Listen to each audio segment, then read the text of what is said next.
Vou passar para a palestra de número 7, segunda parte da sessão de hoje. Palestrante Luiz Ferraro. O título da palestra: Relação entre descargas atmosféricas e a segurança do trabalho. Luiz Cláudio Ferraro, engenheiro eletricista de segurança do trabalho, pós-graduado em empreendedorismo e inovação tecnológica nas engenharias, possui experiência em projetos, inspeções e consultoria. Por favor, Luiz, fica à vontade. Muito obrigado. Segura o tempo aí. Bom, boa tarde, pessoal. Para mim é um prazer estar aqui hoje, uma honra e uma responsabilidade muito grande de estar falando perto dos meus colegas, principalmente depois do Piantini aqui, o coração está até mais forte. Mas vamos lá. A minha ideia aqui é trazer um pouquinho justamente da relação entre as descargas atmosféricas e a segurança do trabalho, né? Eu atuo bastante na área de segurança do trabalho relacionado à eletricidade, então o tema está muito parecido aí. E também atuo bastante na proteção contra as descargas atmosféricas. Bom, hoje, aqui no Brasil, quando o assunto é proteção contra descargas atmosféricas, as normas de referência que nós temos é a 5419, né, os quatro cadernos da 5419, e quando fala da proteção em áreas abertas, a gente tem que lembrar da 16785 também. Já quando o assunto é segurança do trabalho, hoje nós temos principalmente as normas regulamentadoras como referência para a segurança do trabalho. Cada uma delas fala de um assunto específico. Nós temos a NR1, que abrange todos os trabalhadores, né, que ela fala de princípios gerais e gerenciamento de riscos ocupacionais. E quando o assunto é eletricidade, nós temos a NR10, que fala da segurança em instalações e serviços em eletricidade. Tá? Então, vou tentar trazer um pouquinho da relação dessas duas normas com a PDA. Olhando a NR1, ela fala para a gente, ela apresenta para a gente que é necessário fazer, obviamente, o gerenciamento dos riscos ocupacionais. Dentro desse gerenciamento de riscos ocupacionais, obviamente, nós temos diversos caminhos. Tem lá ergonomia, segurança no trabalho em altura e assim por diante. E ela fala para a gente que quando a gente vai fazer o gerenciamento desses riscos, precisamos começar, obviamente, pelo levantamento preliminar dos perigos. E na definição de perigo, ela traz para a gente, né, que o perigo é uma fonte com um potencial de causar lesões ou agravos à saúde. E, obviamente, que quando o assunto é descargas atmosféricas, olhando para ela, nós vemos justamente isso, né? Uma fonte com potencial de causar lesões ou agravos à saúde. Então, a gente tem ali a nossa empresa, né? Obviamente, ela está exposta ali ao risco da descarga atmosférica, e o jeito mais fácil da gente proteger os nossos funcionários é encher o cara de EPI. Certo, Danilo? Errado, tá? Eu falo bastante disso, todo mundo que eu converso, o Jobson sabe que eu sou o chato da segurança do trabalho. E se tem uma coisa que me incomoda em relação à segurança e que eu bato bastante nessa tecla, é que, por exemplo, eu fiz a busca no Google lá, segurança do trabalho, e as imagens que nós vemos é essa daqui, ó, EPI, EPI, EPI, EPI, EPI. E hoje, o equipamento de proteção individual, ele virou sinônimo de segurança do trabalho. Só que isso é a mesma coisa que a gente falar que o remédio é sinônimo de segurança. Ele não é. Você está lá tratando um risco que você não conseguiu eliminar, né? Ou que você não conseguiu deixar dentro de um parâmetro tolerável ali para o trabalho. Aí você enfia o EPI no cara, né? E principalmente quando o assunto é descarga atmosférica, nós já estamos vendo desde cedo aqui, principalmente pela palestra do Piantini, quais são esses montantes a que a pessoa está exposta. Não tem EPI que segura isso, né? A mesma coisa que você tentar colocar um colete à prova de balas para receber um tiro de uma bazuca, né? Então, essa frase aqui, ela me chama muita atenção e eu uso com muita frequência, que a melhor alternativa para evitar que um perigo leve a um acidente é eliminá-lo.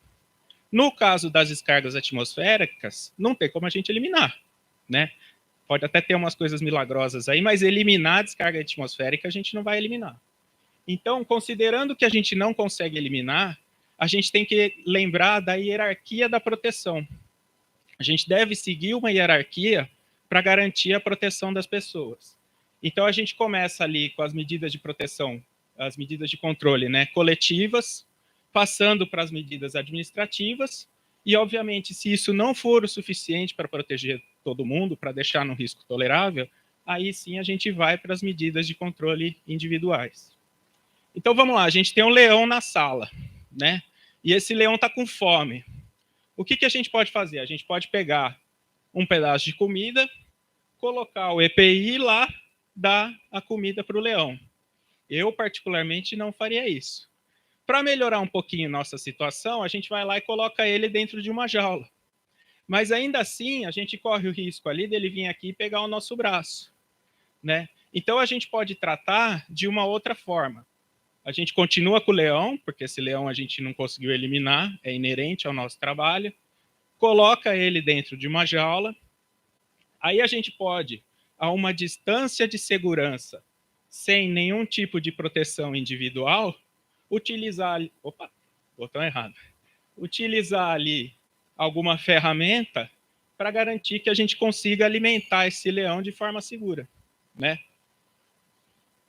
Ou seja, a gente pegou aquele risco, né, e aquele perigo que a gente tinha anteriormente e levou justamente para um risco tolerável. Eu trouxe aqui, toda vez que a gente vai fazer uma análise de quem a gente vai proteger, quem a gente precisa proteger, quais são os nossos funcionários, obviamente que vão ter diversas óticas, né? O Cláudio já falou um pouquinho aqui para a gente das pessoas que estão dentro da estrutura, que estão usando o computador, por exemplo. O Piantini já falou das pessoas que estão trabalhando, por exemplo, nas linhas de distribuição. Então, eu trouxe aqui duas óticas, de forma bem simplificada, tá? Mas em cada situação é necessário usar um tipo de olhar. Então, vamos lá. Só voltando, o primeiro cenário aqui é justamente pessoas que não atuam diretamente ou não possuem conhecimento em PDA, ou mesmo que possuam, naquele momento estão utilizando a edificação e o prédio como usuários comuns, né? Por exemplo, uma pessoa de escritório que está trabalhando no computador, ou uma pessoa da faxina que está fazendo a faxina naquele local. E também um segundo cenário, que são as pessoas que atuam em PDA ou em instalações elétricas, tá? Que daí seria, por exemplo, o pessoal que trabalha com inspeções, que realiza instalações, ou eletricistas e eletrotécnicos. Então, vamos lá para o primeiro cenário. Quando a gente vai olhar lá na NR10, né, lá no item 10.2, ela vai falar para a gente das medidas de controle, né? Então, a NR10 ela entende que edificações que possuem carga instalada superior a 75 kW costumam ter riscos maiores em relação à eletricidade, são lugares de porte maior também e que já tem um volume de pessoas maior lá dentro. Então, ela fala para a gente que essas empresas elas precisam constituir e manter o prontuário de instalações elétricas. Dentro do prontuário, a própria NR10 ela já enxergou a necessidade da documentação das inspeções e medições do sistema de proteção contra descargas atmosféricas e o aterramento elétrico, né? Justamente por entender a importância desses sistemas nessas edificações.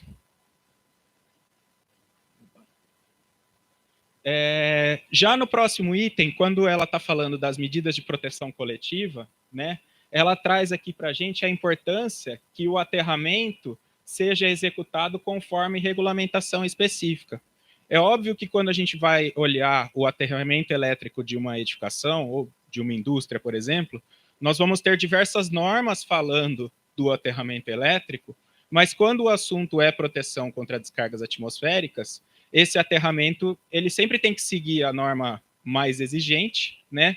Mas ele vai ter que passar ali pelo crivo, de alguma forma, pelo crivo da 5419.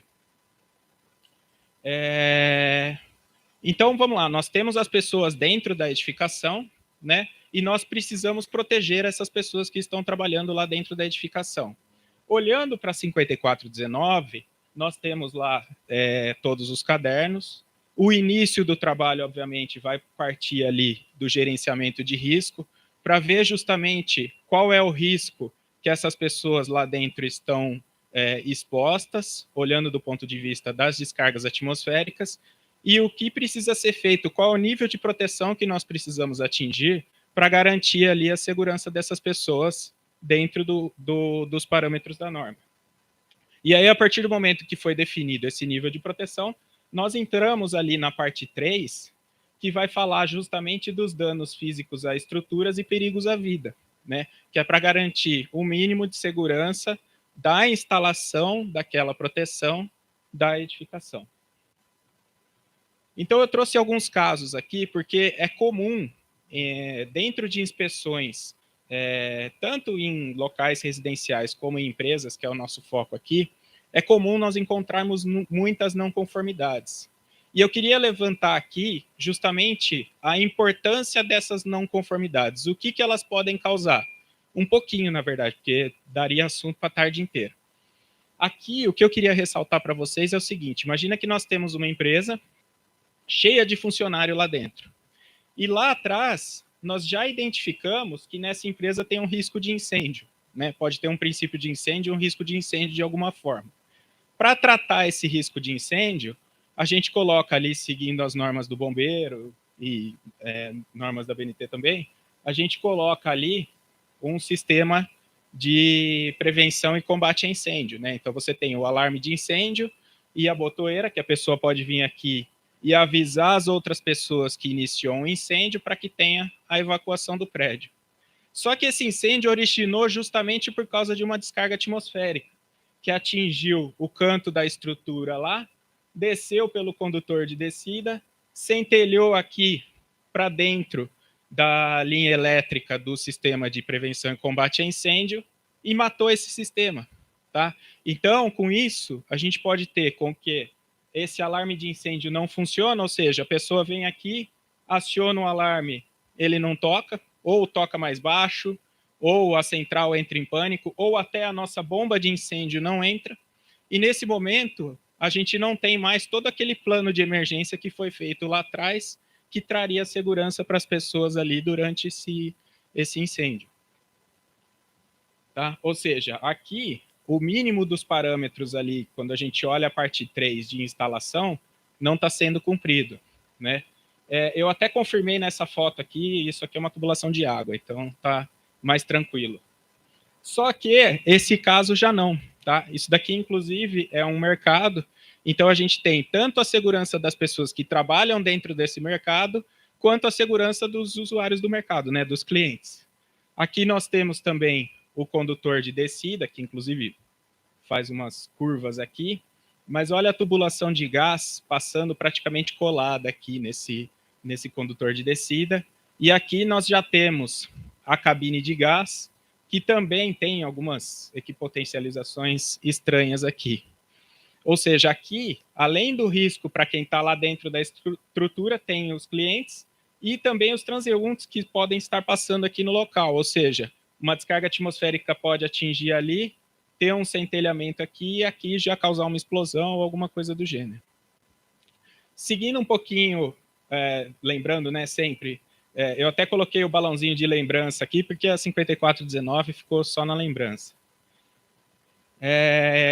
Um outro ponto, né, nos workshops passados ficou muito mais em evidência essa proteção em áreas abertas, hoje já está um pouquinho mais calmo, já estressamos bastante esse tema. Outro ponto que eu queria ressaltar também é justamente no ambiente da construção civil, né? Nós temos aqui os prédios que ainda não foram terminados, então, obviamente, a proteção contra descargas atmosféricas ainda não tá instalada, não está completamente funcional. E aqui, ó, nós temos um grupo de pessoas atuando na área externa, né? Inclusive próximo ao guindaste aqui, aonde, se nós não tivermos nenhum tipo de controle, né, o que me garante que essas pessoas estão seguras aqui fora? Então, é para isso que entra em cena justamente a junção da 5419 com a 16785. Né? A partir do momento que você tem essas duas normas implementadas, aí sim você pode garantir a segurança dessas pessoas. Ou seja, considerando que o perigo continua existindo e eu não posso eliminar, se por um acaso eu determino, através de medições, que naquele momento está perigoso, eu tiro as pessoas do local, né? Tiro todo mundo daqui, já que eu não tenho como tirar o raio, eu tiro as pessoas, espero a situação normalizar e trago essas pessoas de volta para cá. Aqui é uma outra condição absurdamente comum em empresas, né, que é justamente empilhadeiras ou até pessoas aqui trabalhando em áreas externas. Obviamente, a gente volta mais ou menos para o mesmo caso da anterior, mas nós temos o hábito de ver isso daqui acontecendo no mercado, inclusive em dias que estão com precipitação de chuva, isso aqui literalmente não para, né? Hoje em dia não existe uma preocupação de boa parte das empresas dos funcionários que estão na área aberta. Ou seja, algumas até têm aquela proteção seguindo a 5419, protegendo as pessoas que estão dentro da edificação. Mas as pessoas que estão fora não têm nenhum cuidado em relação a isso.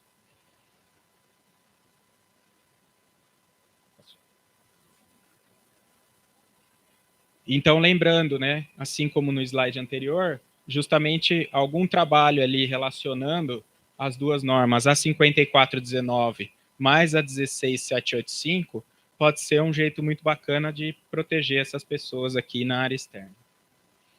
Já no cenário 2, a gente tem as pessoas que atuam ou possuem certo conhecimento na proteção contra descargas atmosféricas.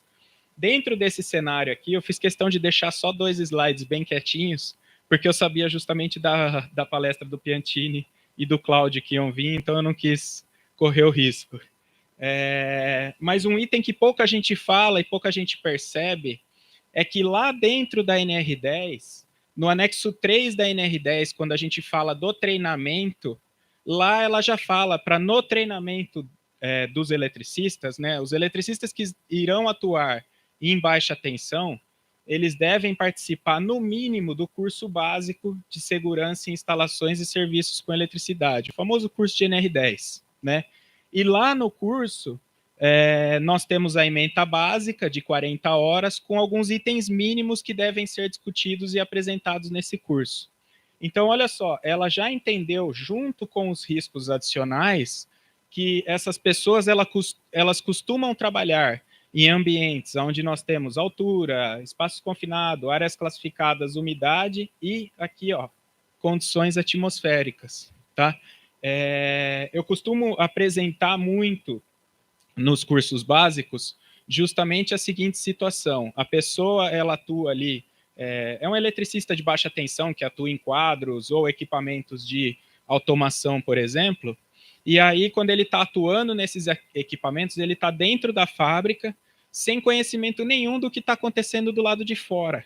E lá fora pode estar tendo uma tempestade, pode estar acontecendo o que for, lá dentro ele nem sabe que isso está acontecendo, e muitas vezes ele está tomando todas as precauções, todos os cuidados para realizar o trabalho, só que ele não percebe que ele pode ter alguma coisa vindo justamente pelo terra, que quando ele está lá dentro, ele considera que o BEP, que o barramento de terra, é justamente o amigo dele, né? Só que se não houver um controle disso, um controle que diga para ele, ó, aqui dentro, a partir do momento que tiver uma precipitação, alguma coisa externa, nós temos que interromper os trabalhos com eletricidade, isso é algo que ainda não foi muito bem identificado, mas as pessoas podem estar trabalhando lá dentro e tomar um choque justamente no barramento de potencialização. Inclusive, no curso complementar de CEP, que é justamente para as pessoas que trabalham no sistema elétrico de potência ou em suas proximidades, seria o caso das pessoas que trabalham em linhas de transmissão, geração. Lá na parte 5 do treinamento, também na carga horária, no mínimo obrigatória, né, nós temos os riscos típicos no CEP e a sua prevenção, que deve ser apresentado para os alunos. Então, lá nós temos proximidade e contatos com partes energizadas. Legal, todo mundo lembra disso.